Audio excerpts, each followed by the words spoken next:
Hello viewers, welcome back to Kala's vlogs. ఈరోజు chicken నిల్వ పచ్చడి ఎలా తయారు చేసుకోవాలో సరైన కొలతలతో ఈ వీడియోలో చూపించబోతున్నామండి. సో ఇంకెందుకు ఆలస్యం, ప్రాసెస్లోకి వెళ్ళిపోతాము. ముందుగా 1 kg చికెన్, బోన్లెస్ చికెన్ని బాగా శుభ్రం చేసుకొని 1 టేబుల్ స్పూన్ పసుపు, 1 టేబుల్ స్పూన్ సాల్ట్ వేసుకొని మ్యాగ్నేట్ చేసుకొని పక్కన పెట్టేసుకోవాలి. ఆ తర్వాత మసాలా కోసం ధనియాలు, అలాగే దాల్చిన చెక్క, లవంగాలు, యాలకులు, ఆవాలు, మెంతులు, జీలకర్ర, మరాఠీ మొగ్గ, జాజి పువ్వు మెత్తగా గ్రైండ్ చేసి పొడి సిద్ధం చేసుకోవాలండి. అలాగే అల్లం వెల్లుల్లి పేస్ట్ కూడా సిద్ధం చేసుకోవాలి. ఆ తర్వాత 4 నిమ్మకాయలండి రసం తీసుకొని పక్కన పెట్టుకోవాలి. ఆ తర్వాత వెల్లుల్లి రబ్బలు చికెన్ పచ్చడిలో వేసుకోవడానికి సిద్ధం చేసుకోవాలి.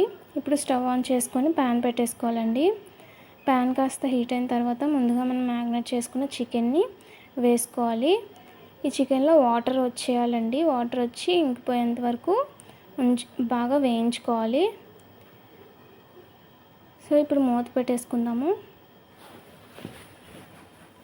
సో చూసారుగా చికెన్లో వాటర్ అంతా వచ్చి ఇంకిపోయిందండి.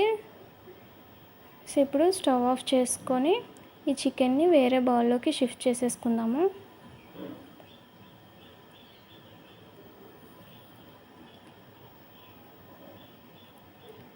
ఇప్పుడు మళ్ళీ స్టవ్ ఆన్ చేసుకొని ప్యాన్ పెట్టేసుకుందామండి.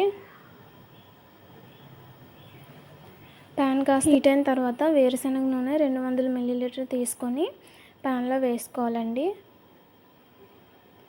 ఆయిల్ కాస్త హీట్ అయిన తర్వాత చికెన్ వేసుకోవాలండి. చికెన్ వేసుకొని ఫ్రై చేసుకోవాలి. సో సిమ్లోనే పెట్టుకొని ఫ్రై చేసుకోవాలండి. చికెన్ బాగా ఫ్రై అయిపోకూడదు, అలా అని పచ్చిగా కూడా ఉండకూడదండి. సో చూసారుగా ఈ విధంగా ఫ్రై అయితే సరిపోతుంది. ఇప్పుడు ఈ చికెన్ని వేరే బౌల్లోకి షిఫ్ట్ చేసేసుకుందాము.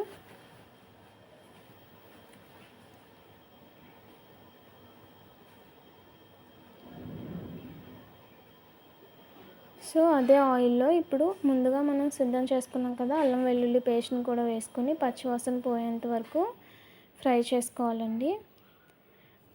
అది ఫ్రై అయిన తర్వాత 1 టేబుల్ స్పూన్ ఉప్పు, అలాగే 2 టేబుల్ స్పూన్లు కారం వేసుకోవాలి. వేసుకొని 1 నిమిషం పాటు కలిపేసుకోవాలండి.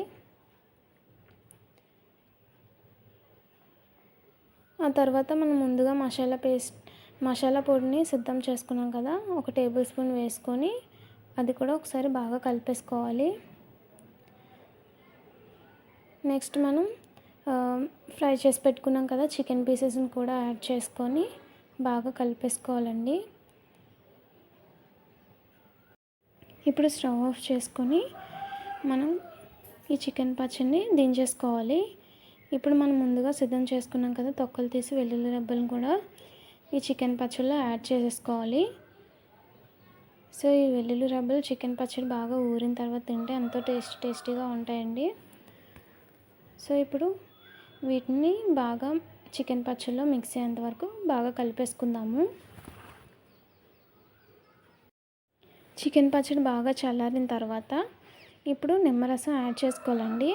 ఇందాక మనం 4 నిమ్మకాయలు రసం తీసుకున్నాం కదా, దాంట్లో సగం వేస్తే సరిపోతుంది. ఇప్పుడు నిమ్మరసం బాగా వేసి బాగా కలిపేసుకోవాలి. సో చూసారుగా ఫ్రెండ్స్, మనకి చికెన్ నిల్వ పచ్చడి రెడీ అయిపోయింది. సో తప్పకుండా మీ ఇంట్లో ట్రై చేయండి. ఎలా వచ్చిందో మా కామెంట్ సెక్షన్లో తెలియజేయండి.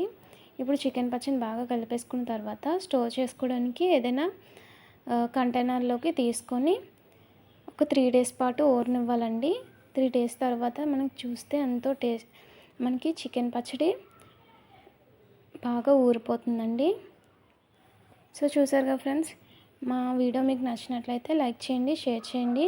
అలాగే మరెన్నో వీడియోల కోసం మా ఛానల్ని సబ్స్క్రైబ్ చేసుకోవడం మర్చిపోకండి. Thank you friends.